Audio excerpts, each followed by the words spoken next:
Trust is the foundation of any relationship. I want to say, especially when supersizing and growing your business. Sharon Horne-Ellstrom here. Our idiom for supersize your business today is trust is the foundation of any relationship.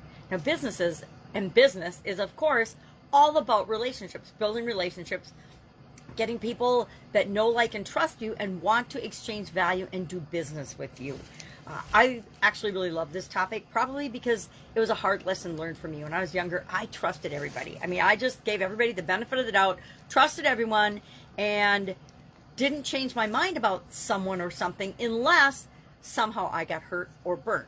Really bad way to learn, right? Trial by fire is not the best way to learn about trust. Our topic for this year's annual challenge, the Get Your Goals annual challenge, is trust and mutual respect in our relationships and achieving our relationship goals today. So talk about how do you nurture relationships, how do you build trust in relationships, and how do you create relationships that you want in your life. Now, the interesting thing and the cool thing and things some business owners forget is we get to choose as the business owner and the business builder who we are going to serve, who we're going to work with, who we're going to interact with, and the relationships we want to have with those people. And how are we going to support and nurture those relationships. Found a couple of really interesting articles about building trust and 5 pillars of trust, as well as then there were 7 pillars of trust that Brene Brown is out teaching now. And so I'm going to share those quickly because I think it just gives us something to think about in the area of trust and mutual respect, and how are we doing when it comes to building and growing and supersizing our business.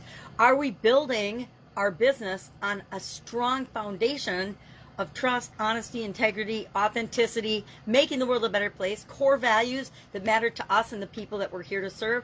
Or, like so many businesses, are we just chasing the money? And if you're just chasing the money, if you're just after a quick buck, you can get that, you can achieve that, but when you achieve that, it's a hollow victory and you're out looking for the next thing, or you'll get rid of that money as fast as you achieve it. You'll have businesses that make huge fluctuations in their results because they're not based on a solid foundation of what really matters to you and the people you're here to serve.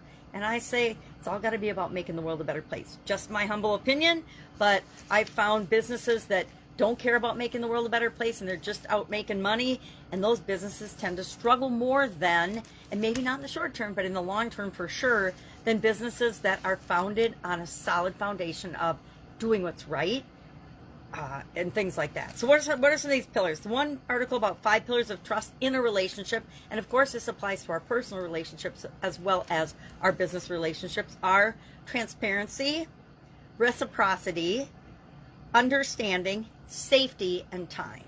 And then the Brene Brown ones are, I thought were really good too. Boundaries, reliability, vault, meaning you keep your confidences and keep people's secrets or private things private. If someone shares something with you in confidence, you don't share that with other people because it's not yours to share. I've had to learn that a lot in my family.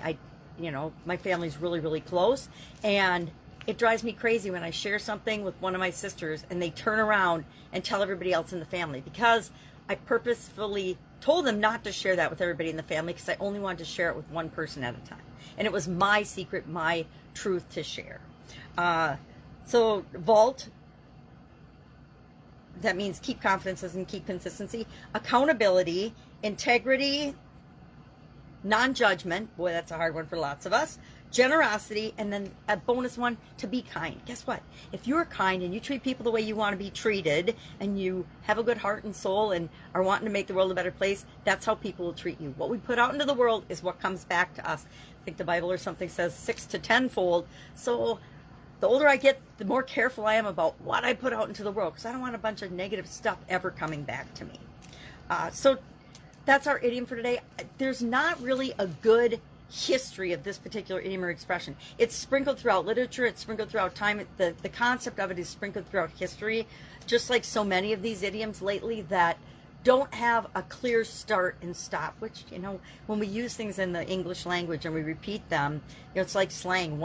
Remember I saying I would never use the term dude, and of course after about 10 years of it being popular, I started calling my kids dude, hey dude, and it's just ridiculous. It doesn't fit me at all, which is why I said I'd never say it, and I still did, because we're all influenced by our surroundings.